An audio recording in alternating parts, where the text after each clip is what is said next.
कॅशच्या संदर्भात अंबादास दानवे यांनी एक व्हिडिओ ट्विट केला. कसला कॅश बॉम्ब हो, सगळा फुसका बार आहे. अंबादास दानवेंना विधिमंडळाच्या कामकाजामध्ये गेल्या अनेक वर्षापासून सवय होती विरोधी पक्षनेता म्हणून कामकाज करायची, आणि आता ते संभाजीनगरला बसलेले आहेत, काही कामकाज नाही आहे, आमदार पण नाही आहे, विरोधी पक्षनेता तर लांबची गोष्ट आहे. त्यामुळे काहीतरी ह्या असे ट्विट वगैरे करून खलबळी उडवून द्यायची आणि मीडियाला काहीतरी आपण मोठं काहीतरी देतो आहे असं दाखवण्यात त्यांचा प्रयत्न आहे. कसला कॅश बॉम्ब, कोणीतरी लाल टी शर्टवाला कोणीतरी नोटा मोजतोय असं दाखवलेलं आहे. कदाचित त्यांचाच कोणीतरी पदाधिकारी असण्याची शक्यता नाकारता येत नाही. पोलिसांच्या चौकशीनंतर ते निष्पन्न होईल. परंतु उगाच आमच्या महेंद्र दळवींवर आरोप करायचे, म्हणजे महेंद्र दळवीचा आणि त्या व्हिडिओचा काही कुठे संबंधही दिसत नाही. आधी कुठला तरी लाल टी शर्टवाला व्यक्ती आहे, तो नोटा मोजतो हे दिसतंय, आणि त्यानंतर डायरेक्ट महेंद्र दळवीचा त्या ठिकाणी फोटो दाखवत आहेत. हे असले धंदे त्यांनी बंद करायला पाहिजे. विधिमंडळाचं अधिवेशन आहे, सर्वसामान्य जनतेचे प्रश्न सोडवण्यासाठी आमदार आणि सर्व नेतेगण ह्या ठिकाणी येत असतात. मुख्यमंत्री, विरोधी पक्षनेते असताना अनेक त्यांच्या समस्या ज्या त्यांनी मांडल्या होत्या त्यावर निर्णय दिलेला आहे. आता ते कुठल्याही सदनाचे सदस्य नाही, म्हणून जाणीवपूर्वक अधिवेशन काळामध्ये काहीतरी गुलाबी थंडीमध्ये काहीतरी एक ट्विट करायचं आणि पत्रकारांचं लक्ष वेधून घेण्यासाठी त्यांचा हा प्रयत्न आहे. मी खात्रीनं सांगतो की या प्रकरणाचा आणि महेंद्र दळवींचा काहीही संबंध नाही. ते उगाच जाणीवपूर्वक अशा वावड्या उठवण्याचा प्रयत्न करतात.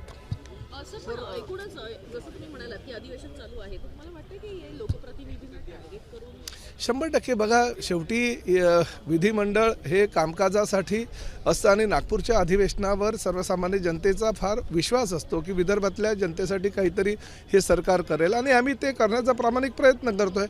18 विधेयकं ह्या अधिवेशनाच्या माध्यमातून सरकार तुमच्या समोर आणत आहे, त्यावर चर्चा करा.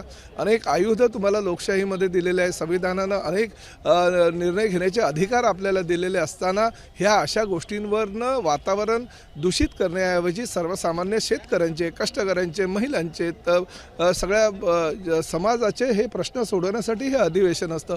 नोटाची बंडलं कोण मोजतंय त्या घटनेचा आणि लोकांचा काही संबंध नाही. लोकांना त्या गोष्टीमध्ये इंटरेस्ट पण नसतो. मी प्रामुख्यानं सर्व विरोधी पक्षाच्या सदस्यांना सुद्धा सांगू इच्छितो की आता फक्त 6 दिवस उरलेले आहे. 6 दिवसामध्ये तुम्ही सगळ्यांनी कामकाजामध्ये सहभागी व्हा, भाग घ्या आणि जनतेचे प्रश्न सोडवण्यावर भर द्या. असे काहीतरी स्वतःला काहीतरी मी अजूनही त्या वर्तुळामध्ये आहे किंवा अधिवेशनाच्या दरम्यान मी जरी बाहेर असलो, कुठल्याही विधिमंडळाचा सदस्य नसलो तरी माझं लक्ष ह्या अधिवेशनावर आहे हे दाखवण्यासाठी नाहक असा प्रयत्न बालिशपणा तरी कुणी करू नये. सर, बावनकुळे म्हणतात की वेगळा विदर्भ हा आमचा अजेंडा आहे म्हणून. गेल्या अनेक वर्षांपासून शिवसेना ही अखंड महाराष्ट्राच्या संदर्भात काम करते, परंतु बावनकुळे म्हणतात की वेगळा विदर्भ शिवसेनेची भूमिका आदरणीय शिवसेना प्रमुख बाळासाहेब ठाकरे यांनी जी घेतलेली आहे तीच कायम आहे. शिवसेनेचे मुख्य नेते एकनाथ शिंदे साहेब हे शिवसेनेच्या भूमिकेवर ठाम आहेत आणि प्रामुख्यानं बाळासाहेब ठाकरे यांचे जे विचार घेऊनच शिवसेना चाललेली आहे. त्यामुळे आमची भूमिका त्या विषयावर एकनाथ शिंदे साहेबच सांगू शकतील, परंतु बाळासाहेब ठाकरे यांची जी भूमिका होती तीच एकनाथ शिंदे साहेबांची भूमिका असेल आणि तीच प्रताप सरनाईकची सुद्धा असण्याची. आम्ही काम करतोय वेगळ्या विदर्भात. बघा, प्रत्येक पक्षाचा हा अजेंडा असतो, प्रत्येक पक्षाची ही भूमिका असते. त्यांनी त्यांच्या पक्षाची भूमिका मांडली, मी माझ्या पक्षाची भूमिका मांडली, कारण आम्ही शिवसेना प्रमुख बाळासाहेब ठाकरे यांच्या विचारावर चालणारी शिवसैनिक आहोत. त्यामुळे त्यांच्याच विचाराची पायमल्ली कुठेही होणार नाही याची दक्षता आम्ही घेऊ.